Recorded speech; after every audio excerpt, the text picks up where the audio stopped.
Eu fui chamado aqui para falar sobre o tema medo, daquele desenho, filme, né? Hoje os desenhos estão mais para filme do que para desenho. É um desenho extremamente inteligente. Eu me lembro quando assisti ele pela primeira vez, já faz um tempinho, divertidamente. É um filme com uma base psicológica muito grande.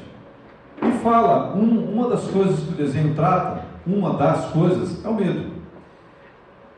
Como todas as emoções, elas têm que ser dosadas. Todas as emoções. Por exemplo, no filme, no desenho, que seja, dá um destaque muito forte à alegria, não é isso? Aí mostra todo o tempo aquela menina alegre, que tinha tudo certo ao seu redor, uma família legal, tudo corria joinha.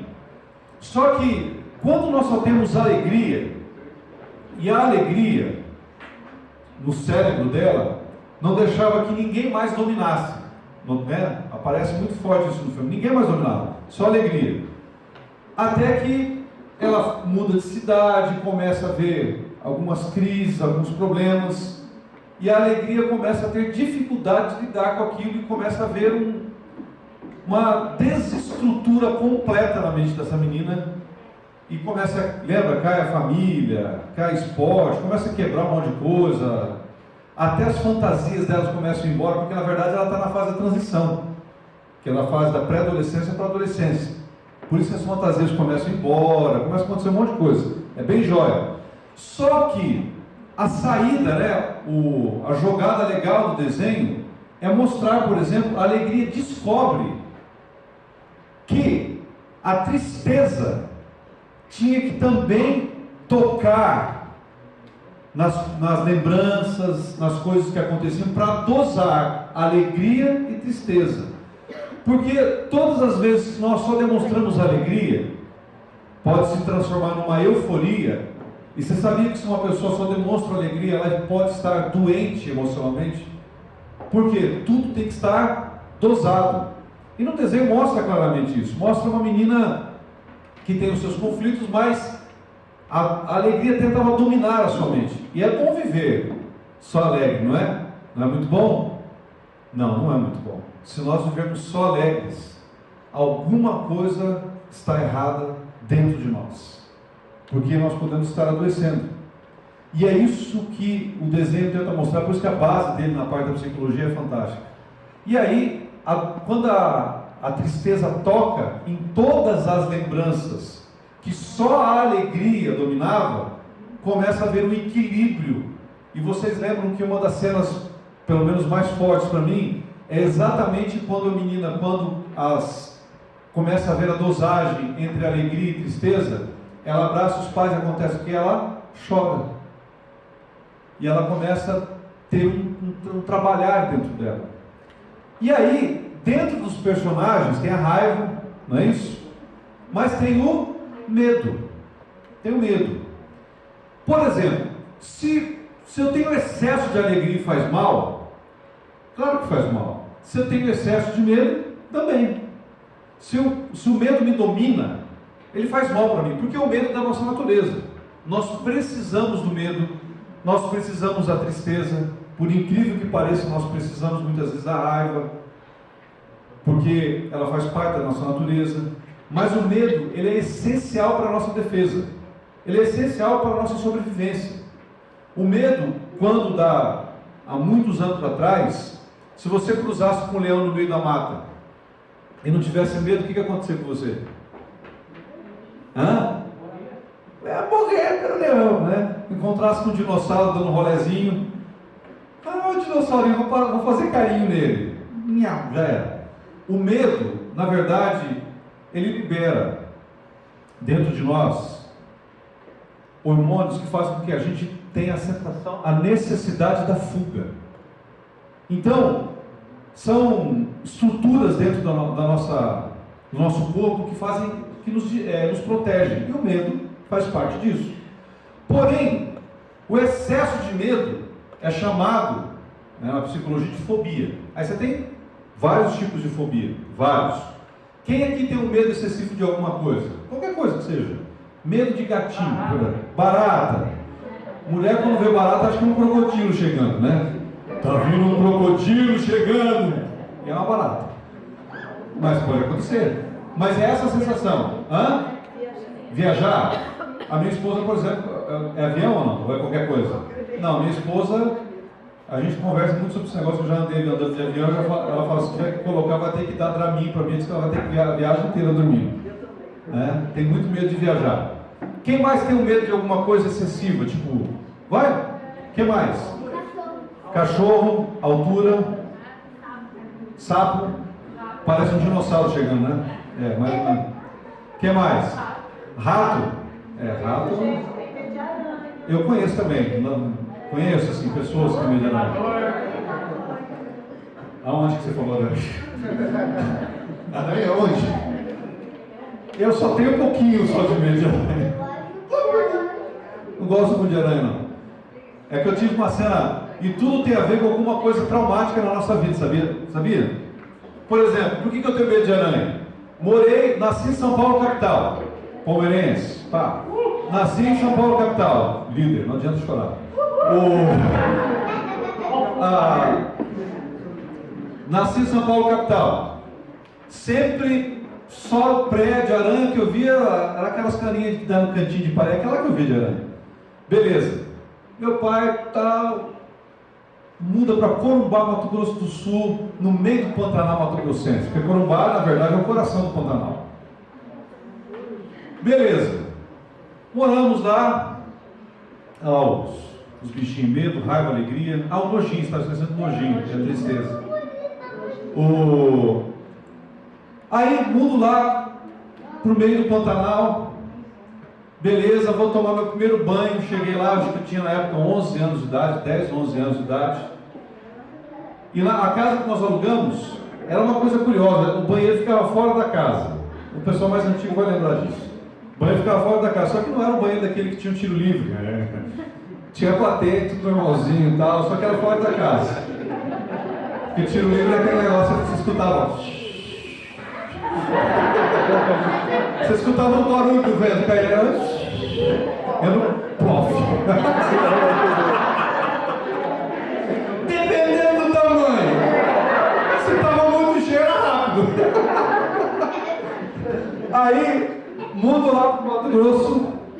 Beleza. Meninão da cidade, se achando. E aí, olha outro problema que eu nunca vi isso na minha vida, cara. Tinha uma outra casa no fundo, tinha a nossa casa na frente, tinha um banheiro, e tinha uma outra casa no fundo. E lá é quente pra caramba. Pensa em lugar quente. Pensou? Mais quente. Lá é mais. Né? Porque tipo, a gente fala de quente e não sabe o que é quente. Lá o negócio é bravo. Lá faz 46 graus tranquilo, assim, no... Verdade, tranquilo. Você assa ovo na rua, de boa. Aí estamos lá, meninão da cidade, se achando o cara. O banheiro virado para lá, já entrei naquele banheiro com uma vergonha danada. O pessoal sentado naquelas cadeirinhas tomando tereré, porque ela toma tereré pra caramba, vocês não têm noção. O pessoal tomando tererézinho lá, nem conhecia direito a galerinha que morava lá no fundo. Entra lá uma ala para tomar banho. Entrei, tirei a roupona, pá, fiquei como Deus mandou ao mundo. De repente, quando eu viro para cá, eis que na parede estampado um negócio.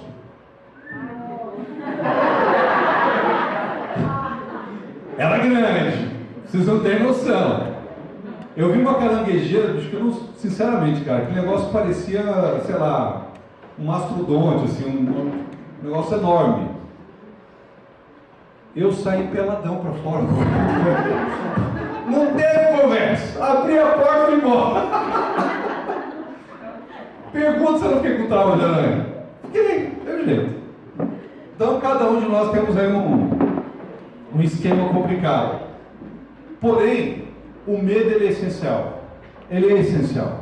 O que nós não podemos é ter pavor. Quando nós temos pavor, eu quero falar uma coisa para vocês. Poucas coisas são curáveis na psicologia. Poucas coisas. Tem gente que fala assim, vou curar você, conversa. O nosso é tratável, mas não curável. E tratável significa que você vai melhorar, mas não vai ficar zerado. Depressão, tem alguns tipos de transtornos, não são curáveis, eles são tratáveis. Mas, eu tenho uma boa notícia para você. Fobia é curável. Dá para se curar a fobia. O que é fobia? Medo excessivo de algo. Pode ser, no meu caso, por exemplo, eu tenho a aracnofobia. Vocês já assistiram aquele filme Aracnofobia ou não? Já? Não. Eu assisto aquele filme e meus pezinhos já vêm para cima do sofá. É automático, mas não sei o que acontece. Eu começo a assistir o filme e eu com o pezinho assim, ó. A fobia é curável. Como? Existem tratamentos na área de uma psicologia comportamental, que é chamada de behaviorismo. Cognitiva também pode ser, comportamental cognitiva, é uma das áreas que cura. Existem técnicas. Tem um negócio que eu vou falar que vocês não precisam gravar isso não, tá? Chama-se dessensibilização sistemática. Beleza, agora não gravou, não precisa gravar nunca mais. Que é uma das técnicas usadas para tratar a fobia. Então, é tratável. Beleza. Medo a gente tem que ter. Nos protege. Beleza. Medo excessivo? Não. Mas, existem alguns tipos de medos que não são bons. E, biblicamente, nos mostram isso. Por exemplo, você não precisa abrir a Bíblia, eu vou citar aqui, vocês vão lembrar. A história de Elias. Era um profeta de Deus, correto ou não? Profeta, assim, um cara usado por Deus, chegadão de Deus, pá. Aí, ele enfrentou os profetas de Baal, não enfrentou? Não enfrentou? O cara era malo, mano. Ele trocou uma ideia com o rei e falou, mano, vai parar de chover. Quero ver, vai parar de chover essa bagaça aqui, acabou. Tinha que mudar, porque Israel estava vendo um momento errado. Aí, de repente, passa todo aquele momento, ele passa por momentos difíceis e tal, beleza, mas ele leva tudo no pianinho. De repente, Jezabel chama ele para trocar uma ideia, porque ele matou os profetas dela e tal. Jezabel chegou e chamou ela, manda avisar esse profeta aí, que eu vou acabar com a vida dele. Peraí, presta atenção comigo. O cara enfrentou 300 profetas. Na hora que a mulher pega e diz para ele, eu vou acabar com a tua vida, o que ele faz? O que ele faz? Vaza. Você sabe o que ele teve? Medo. Porém, eu quero que vocês entendam que o medo que ele teve não foi o medo dela. Ele estava doente. Existe um medo que é desenvolvido quando nós desenvolvemos ou temos algum tipo de depressão ou qualquer coisa que aflige as nossas estruturas emocionais. Um homem ou uma mulher pode ser a vida inteira corajoso, enfrentar as coisas. Tem gente que fala, pastor, vocês não têm noção. Eu brigava, lutava pelas coisas, hoje eu tenho medo de tudo. Vocês já conversaram com gente assim? Gente que era capaz, pessoa que enfrentava as coisas, de repente a pessoa tem um momento na vida dela que ela fica com medo de enfrentar tudo. Não é medo de alguma coisa específica, estão me entendendo? Ela começa a ficar com medo de tudo. Fica com medo de sair, fica com medo de enfrentar as coisas, ela se recolhe. Aí já é um medo de uma estrutura psicológica adoecida, não é fobia, é diferente. Ela é agregada ao fator medo. E isso aconteceu com Elias. Elias, não está escrito lá, Elias ficou depressivo. Mas as características que aconteceram com ele são bem características de alguém que ficou depressivo. Até porque essa palavra depressão ela é moderna, não é uma palavra velha, não é uma palavra que vai ter lá naquele período da história. Mas ele desenvolve características de depressão. Por isso, há um tipo de medo que pode ser um medo de uma pessoa que está adoecida emocionalmente. Ela não consegue enfrentar mais nada. Ela não consegue mais enfrentar o emprego, ela não consegue enfrentar mais a família, ela não consegue enfrentar as contas, ela não consegue enfrentar a vida. Pronto, ela não pegou um medo generalizado, um medo que começou a ser destrutivo para ela. Foi exatamente isso que fez com Elias, aconteceu com Elias. E Deus teve que agir na vida dele para curá-lo. Ele manda os anjos para dar de comer. Lembra que ele estava dormindo, ele não reagia. Aí eles deram de comer, o que ele fez? No primeiro momento ele não comeu, depois ele come, depois ele anda lá um período de 40 dias, vai cair lá na caverna de Adulão, né, a famosa caverna de Adulão. Lá na caverna, ele continua ainda no estado ainda acolhido, e ele começa a dizer, olha, eu estou sozinho. Não é característica depressiva? É quando Deus diz, você não está sozinho, meu amigo, tem mais milhares de pessoas orando junto com você. Você não está só. está achando que é só você que está batalhando? Não, tem muitas outras pessoas em intercessão. E aí ele começa a curar o coração dele. Então existe também esse medo de nós estarmos desenvolvendo alguma coisa que nos machuque por dentro. Mas vamos ler um texto para nos dar um referencial. 1 João capítulo 4, versículo 18. Abre lá para mim, fazendo um favor. 1 João 4, 18. Me ajuda lá. 1 João 4, 18. Acharam? Quem achou, lê bem grandão. Não existe isso, viu, pessoal? Não vai falar lê bem grandão, que não existe. Lê bem grandão aí, vai. 1 João 4, 18. 1 João, está no Evangelho. 1 João 4, 18. Vai, lê para mim. Ninguém achou? No amor não há medo. O amor, que é totalmente verdadeiro, afasta o medo. Portanto, aquele que sente medo não tem no seu coração o amor totalmente verdadeiro, porque o medo mostra que existe castigo. Lê de novo para nós, que esse texto é muito bonito. O amor faz o que com a gente? No amor não há medo. O amor que é totalmente verdadeiro afasta o medo.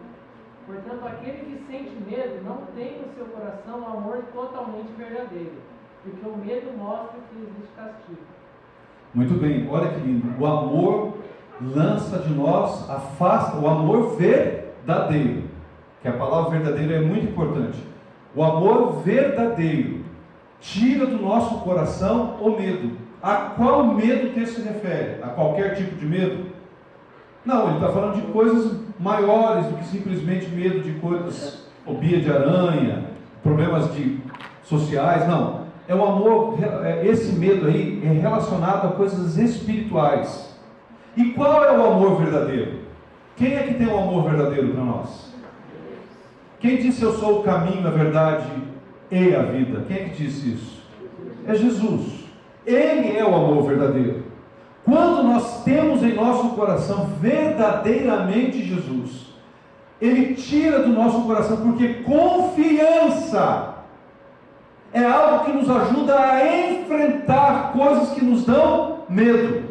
Confiança é aquilo que nos ajuda a enfrentar coisas que nos dão medo. Ou seja, amadurecer naquilo que nos dá medo. Quando nós estamos em Cristo, e eu não estou falando para curar fobia, não, estou falando de coisas relacionadas à tua vida, a esse medo generalizado, não um medo específico. Estou entendendo? Medo específico é fobia. Medo generalizado é aquilo que te envolve como um todo. Você tem medo do teu futuro, você tem medo do que vai acontecer com a tua família, você tem medo do que vai acontecer com os teus bens, você tem medo do que vai acontecer com a sua vida. Mas isso é medo que engloba toda a nossa estrutura, toda a nossa vida. Quando nós conhecemos o verdadeiro amor, esse verdadeiro amor faz com que esse medo seja diminuído ou até extirpado da nossa vida, ou seja, seja lançado fora da nossa vida.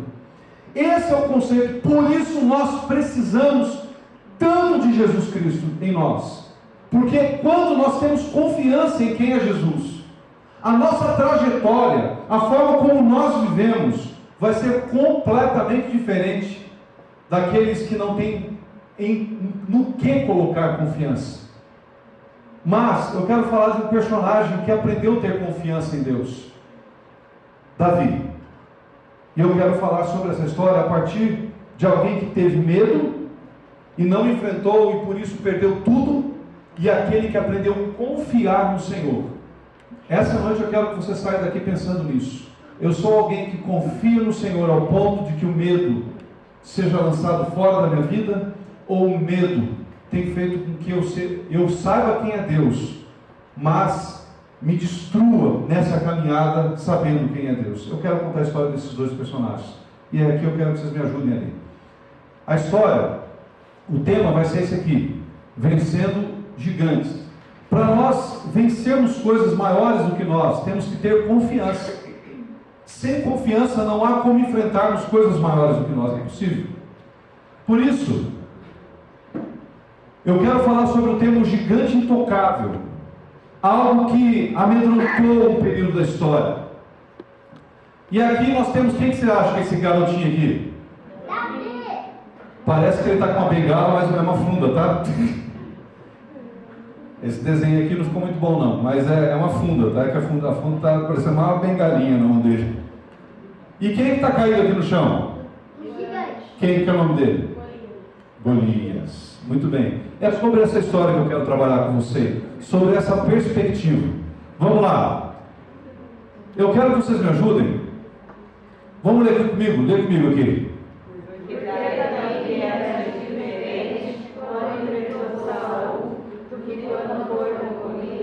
Porque Davi teve dois desafios na vida dele. Na verdade, ele teve vários.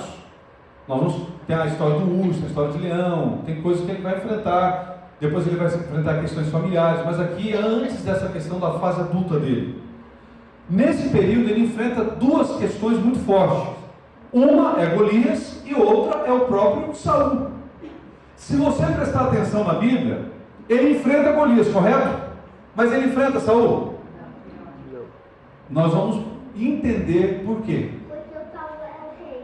Muito bem, ele é um rei. Toca aí. Porque Saul é o rei. Mas nós vamos entender até mais do que isso, porque não somente o fato dele ser rei, mas outras questões que estão por trás. Por que Davi não enfrentou? Será que foi medo? Será que o que impediu Davi de enfrentar Saul foi medo? É essa a pergunta que eu quero que vocês deixem para depois a gente, através do decorrer, a gente possa responder. Então preste atenção comigo.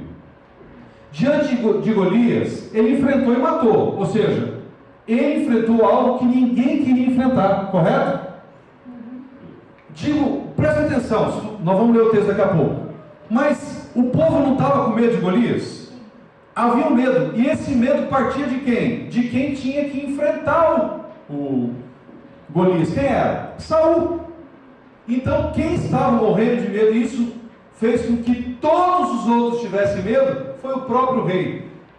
Meus amados, quando nós temos líderes, ou pessoas que estão à nossa frente, que não conseguem enfrentar os problemas, e não têm confiança, esse medo ele fica generalizado, ele contamina. E foi o que aconteceu com a história de Saul. Ele teve medo, mas o medo que ele sofreu foi um medo que contagiou. Ele criou um efeito dominó, vamos colocar assim. Tem outro nome para psicologia, mas não vou ficar usando termos pesados. Oi? Efeito cascata, e assim vai.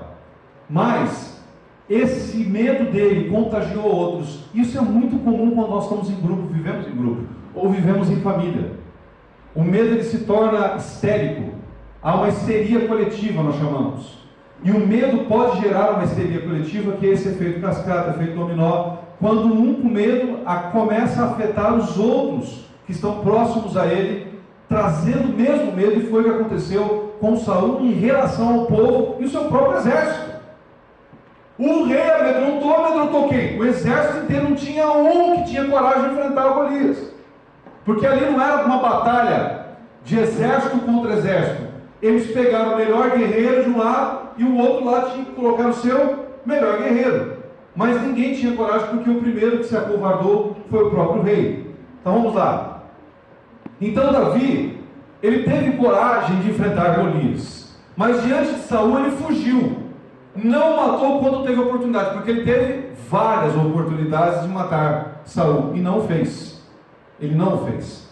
A questão é, foi a mesma coisa de Saul, ou foi uma outra situação emocional que fez com que Davi não enfrentasse aquele problema? Por isso nós temos que notar, aqui é Davi correndo, como se ele estivesse com medo. Saul foi o primeiro rei de Israel. Golias foi um grande problema na vida dele. Dele quem? De Saul. Ele enfrentou esse grande problema.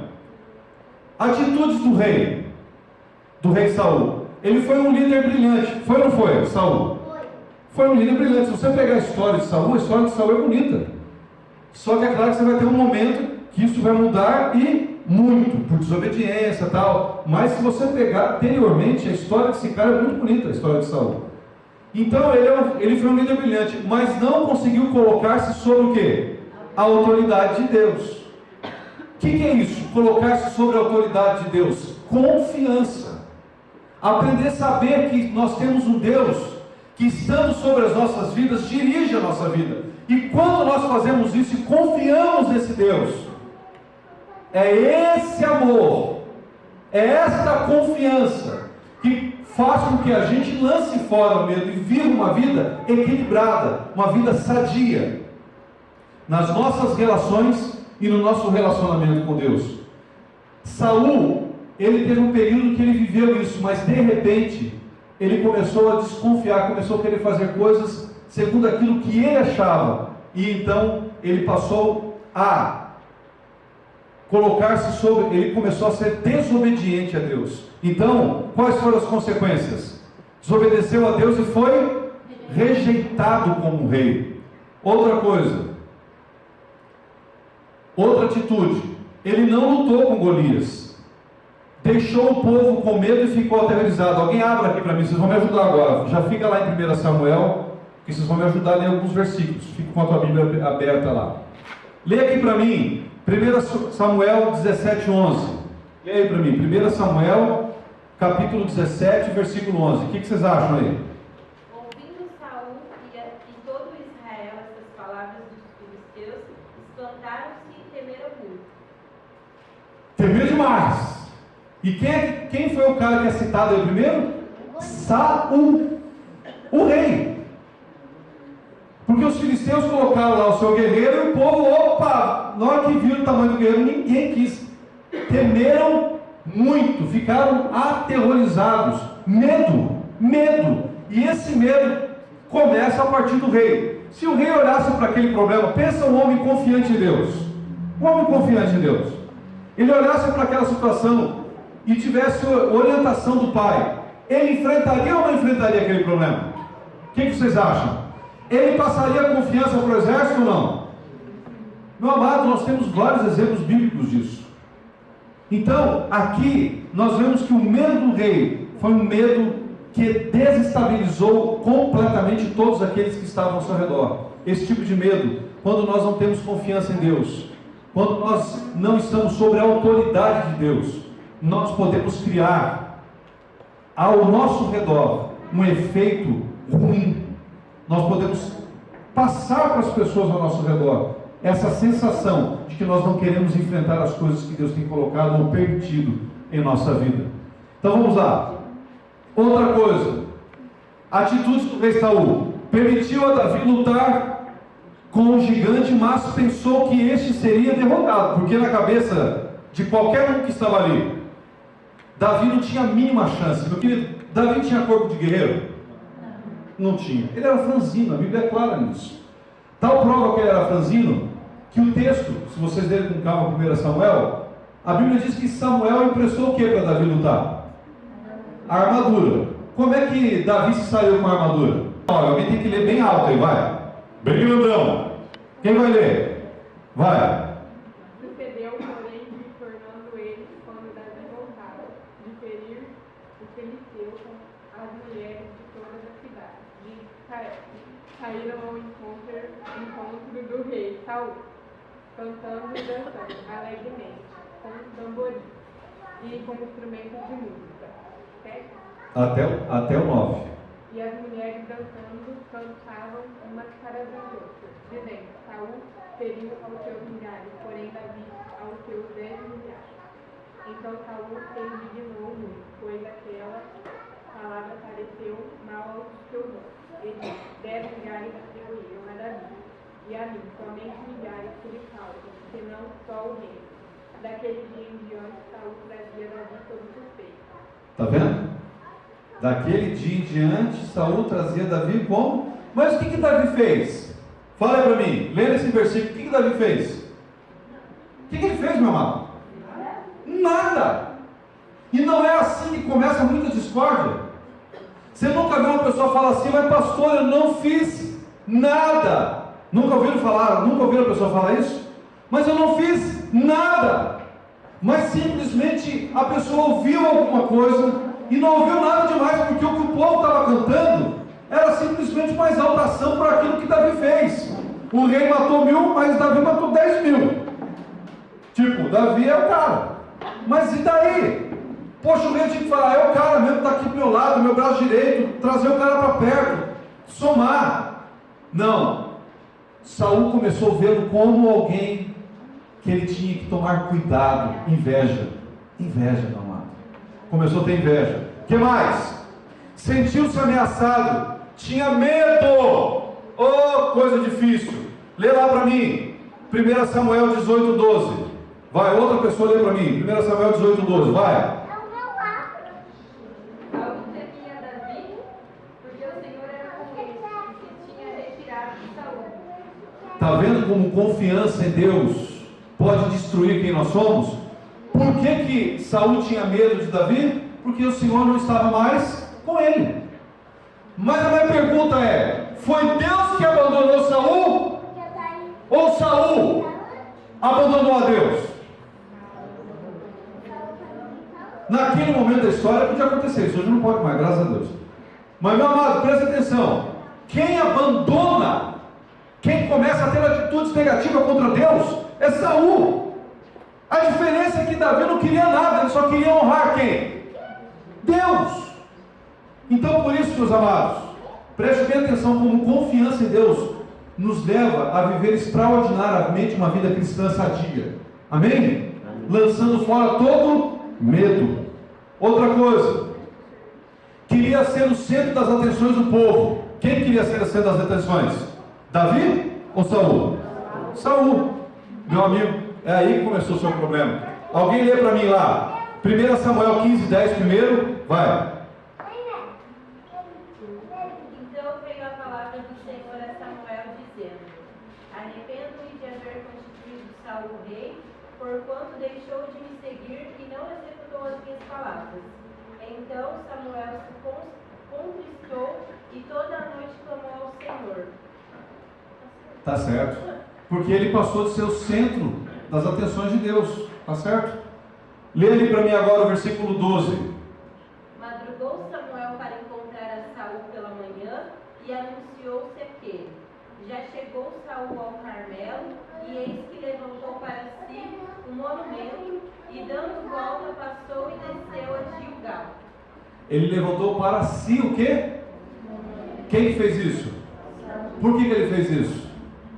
Por que você levanta um monumento para si mesmo? Me ajuda aí. É isso, ego, ser adorado, falar ó o poderoso.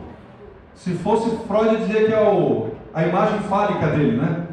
Ou seja, a imagem de poder que ele quis mostrar, com aquele totem levantado, mostrando toda a sua grandeza, vamos dizer assim. Isso mostra o quê? Fraqueza, que ele estava arrebentado.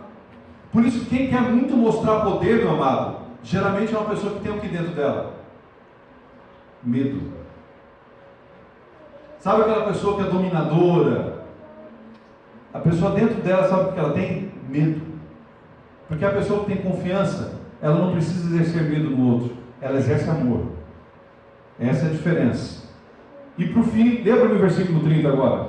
Então disse Saul: Pequei, honra-me, porém agora diante dos anciãos do meu povo e diante de Israel, e volta comigo para que adore o Senhor teu Deus. Ele tentou, mas não conseguiu. Ele tentou voltar, mas ele não vai conseguir. Vamos continuar aqui. Tentativas para destruir Davi. Meus amados, são 9h30.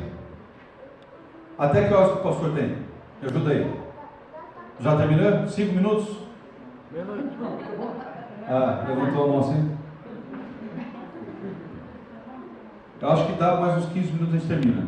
Porque é um estudo, vocês estão notando que isso aqui não é um sermão, né? Nós estamos fazendo isso em forma de um estudo. Leia aqui para mim, fazendo um favor agora, 1 Samuel.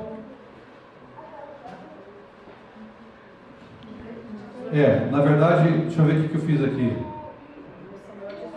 18, eu acho que não é. É versículo 26, dá uma olhada lá para mim, sério. Eu estou achando que eu digitei errado, porque não é porque seria 18 a 26, teria que ter o capítulo. Lê para mim o versículo 26 para ver se é 18 a 26. Só um pouquinho, deixa eu ver lá, fala. Nem os servos de Saul, anunciando essa palavra a Davi. Pareceu bem aos seus olhos, torna-se gente do rei. Ora, ainda o dia não se havia cumprido. Não era isso. Mas vamos lá. Vamos ver aqui que vocês vão entender. Vai acontecer várias tentativas de Saul, de matar a Davi.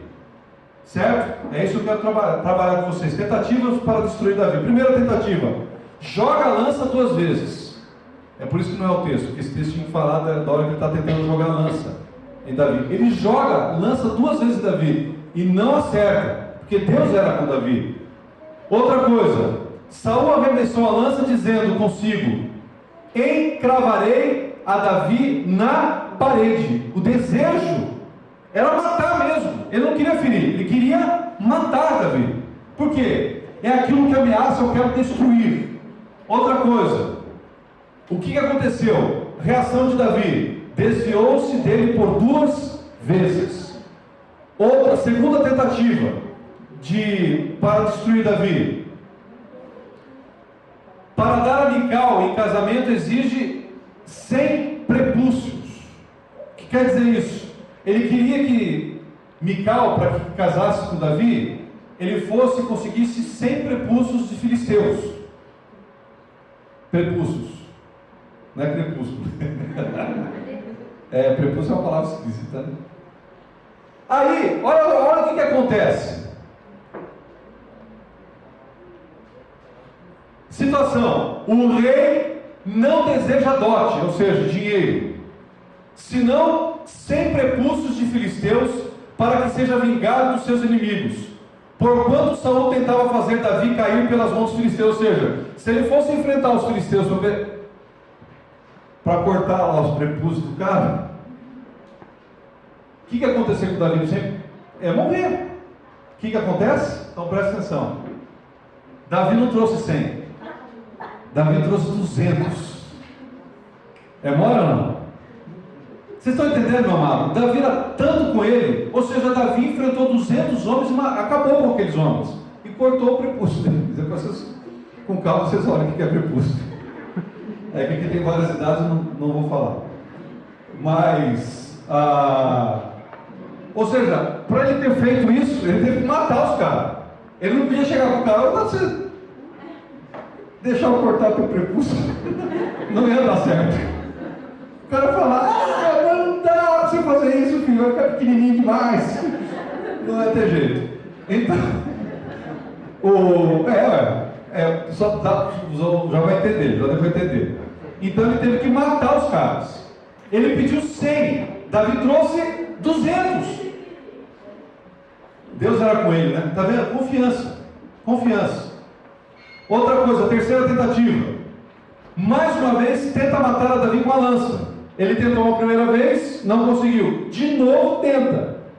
E aí, Saul procurou encravar a Davi na parede, porém ele se desviou de diante de Saul, que fincou a lança na parede. Reação: se desviou. Então Davi fugiu e escapou naquela mesma noite. É aquele momento que ele sai do reino mesmo. Ele foge do reino. Por fim, falta um pouquinho. Quarta tentativa. Estão vendo aqui, né? Quarta tentativa: mandou matar Davi em sua casa. Qual foi a situação? Saul mandou mensageiros à casa de Davi para que o vigiassem e o matassem pela manhã.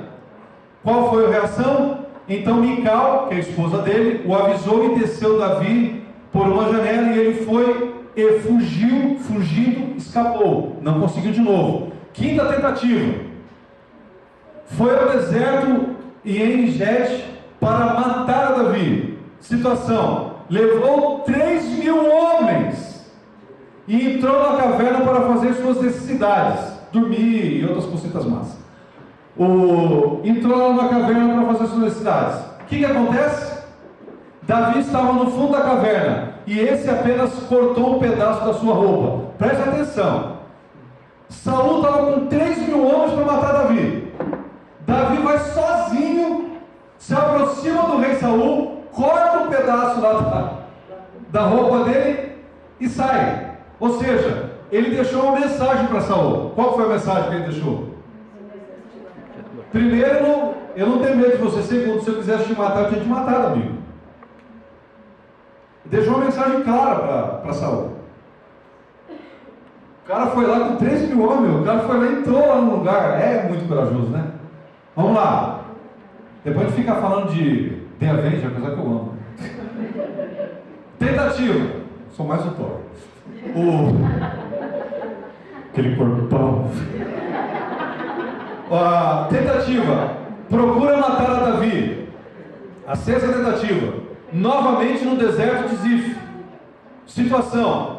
Desceu levando consigo 3.000 homens escolhidos de Israel para buscar a Davi no deserto de Zif. O que aconteceu?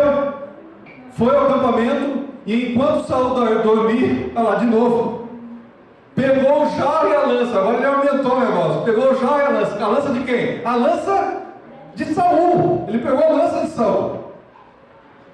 E não permitiu que os outros matassem a Saul. É fera ou não é fera, cara? Ele não matou. A pergunta é de novo: por que Saul não enfrentou? Por que Davi não enfrentou Saul?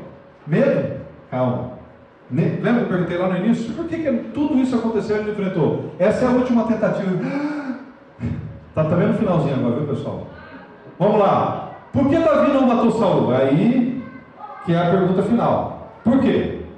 Porque ele não via Saul como que ele não via Saul? Como inimigo. Por que ele não via como inimigo, meu amado? Porque ele tinha confiança no Senhor. E quem tem confiança no Senhor vê o seu igual não como inimigo, mas como alguém que ele pode abençoar. Quem não tem confiança e tem medo vê o outro como um inimigo. Deu para entender ou não a diferença? E outra coisa, ele compreendia as promessas de Deus, e ele era obediente a essas promessas. Quem? Davi. Por isso ele não fez nada contra Saul, ele não via Saul como inimigo, meu amado. Está vendo como que Deus, quando age no nosso coração, ele tira de nós até os inimigos? Amém ou não? Amém. Vocês estão vendo como nós estamos precisando tirar de nós esse medo das coisas e colocar a nossa confiança no Senhor, e isso só é possível através de Jesus? Amém? Vamos lá. Outra coisa, porque ele via Saul com os olhos do Senhor. Alguém abre lá para mim, lê aqui, ó. 1 Samuel 24:6. Lê ali para mim. Então disse aos seus homens: o Senhor Deus me livre de fazer algum mal ao meu Senhor, que ele escolheu como rei. Eu não devo atacá-lo de jeito nenhum, porque ele é o rei escolhido pelo Senhor. E aí tinha a ideia de ungido, escolhido é de ungido de Deus. Eu não vou tocar em alguém que é escolhido por Deus nunca. Olha que lindo, né? Maravilhoso isso. Porque Davi honrou a autoridade sobre ele, a autoridade que foi dada de Deus sobre Saul. E porque sabia que levantar a mão contra o ungido, que é esse texto que você leu, era um ato contra o próprio Deus. Porque quem tem Deus no coração, meu amado, pode enfrentar questões difíceis na caminhada, mas não vai ver o outro como inimigo.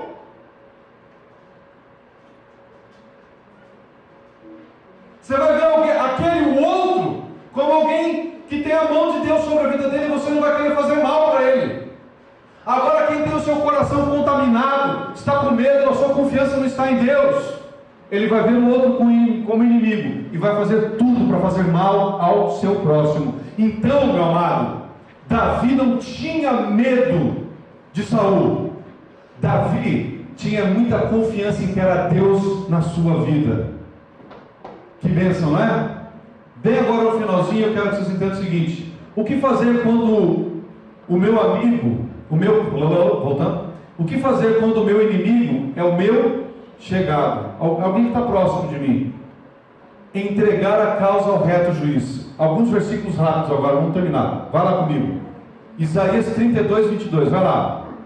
Lê para mim. Estamos bem no finalzinho, curva final, pedir 15 minutos vai dar tempo. Vamos lá. Isaías 32:22, vai. Pode ler para mim. Eu marquei errado de novo? Isaías 32, vai, não tem não. Hã? Não, não tem jeito, é. Cabeçudo, pastor. Não vai ter jeito de ser inverso. Mas beleza. Vamos ver aqui. Se necessário, você deve se afastar. Lê comigo, esse é certeza. Romanos 12:20. Não, mas tá certo, porque o outro, alguma coisa eu fiz na hora de digitar que isso acontece com os melhores pastores. Vamos lá. É ruim mesmo. Isso é vaidade. Lê para mim Romanos 10:20. Vai. 12:20, Jesus. É vaidade mesmo. É o Tigre Integra está brigando já. Faça como diz as Escrituras. Se o seu inimigo estiver com fome, dê comida a ele. Se estiver com sede, dê água, porque assim você o fará queimar de remorso e vergonha. Está vendo que bonito? Ou seja, se necessário, você deve fazer tudo para abençoar a vida da pessoa. Nós não podemos ter as pessoas como inimigo, meu amado. É isso que eu estou tentando ensinar para você. E o que faz a gente ter inimigo é medo. O medo de não ter a confiança no Senhor, de não ter uma espiritualidade sadia, nos faz agredir os outros ao nosso redor. Nós precisamos andar com as pessoas que Deus tem colocado ao nosso redor. Mateus capítulo 5, do versículo 43, leia para mim, ao 48. Mateus capítulo 5, do 43 ao 48, leia para mim. Ouviste que foi dito: amarás o teu próximo e odiarás o teu inimigo. Eu, porém, vos digo: amai os vossos inimigos e orai pelos que vos perseguem, para que vos torneis filhos do vosso Pai Celeste, porque Ele faz nascer o sol sobre maus e bons e vir chuva sobre justos e injustos. Porque se amardes os que vos amam, que recompensa tens? Não fazem os publicanos também o mesmo? Se saudardes somente os vossos irmãos, que fazeis demais? Não fazem os gentios também o mesmo? Portanto, sede vós perfeitos, como perfeito é o vosso Pai Celeste. Que bonito, né? Por isso, meu amado, preste bem atenção no que eu vou falar aqui. Vocês estão tendo problema de convivência, briga dentro do ministério.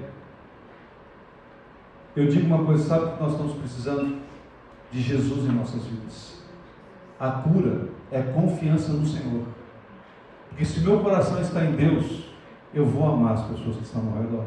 Eu não vou vê-las como inimigo, mesmo quando os pontos de vista são diferentes. Ele não é o meu inimigo, é o meu irmão. E se é uma pessoa que está se destacando, que bênção, porque o Senhor tem usado a vida dele como tem usado a minha, para honrar o seu nome sobre a terra. Abençoe o teu irmão. Meu querido, então preste atenção. Se você tem tido problemas de relacionamentos dentro da igreja, está faltando confiança do teu coração no Senhor. É medo. É medo que está invadindo o teu coração. Medo. Você está adoecido espiritualmente. Precisa ser curado. E só Jesus pode fazer isso, meu amado. Através da cruz. Por fim, leia para mim Provérbios 24, 17 e 18. Provérbios 24, 17 e 18. Leia para mim. Quando cair o teu inimigo, não te alegres, e não se regozije o teu coração quando ele tropeçar, para que o Senhor não veja isso, e lhe desagrade, e desvie dele a sua ira. Cuide do seu próximo, irmão. Cuide. Meus queridos, textos finais. Vamos lá.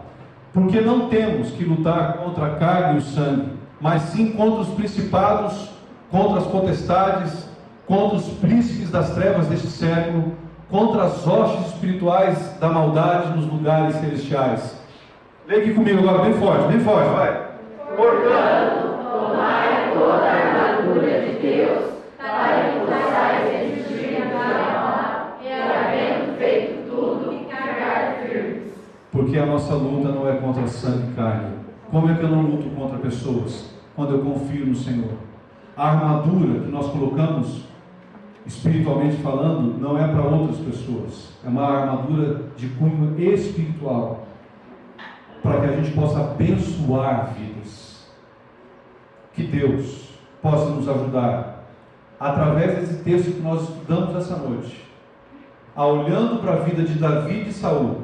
Aqui nós temos os dois lados, alguém que tinha confiança e alguém que tinha medo. E dá para ver direitinho o que é uma vida com confiança e o que é uma vida com medo. Quem é você?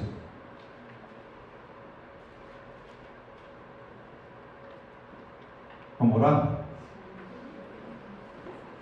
Feche seus olhos, meu amado.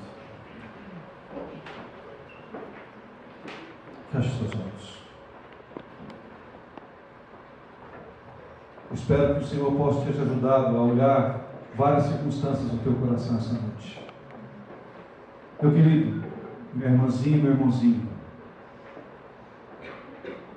se essa palavra mexeu com você, falou no teu coração, e você sabe, tem certeza que você precisa ter uma mudança na tua vida, você não quer ser como Saul, você quer ser como Davi, que aprendeu a confiar no Senhor. Eu quero fazer um pedido nesse instante, de uma forma muito simples. Aonde você está, se você percebe que você precisa da orientação de Deus no teu coração, preste bem atenção no que eu estou falando. É você e o Pai nesse instante. Eu queria que você se colocasse de joelhos no chão, em nome de Jesus. Só isso. Simplesmente se ajoelhe onde você está.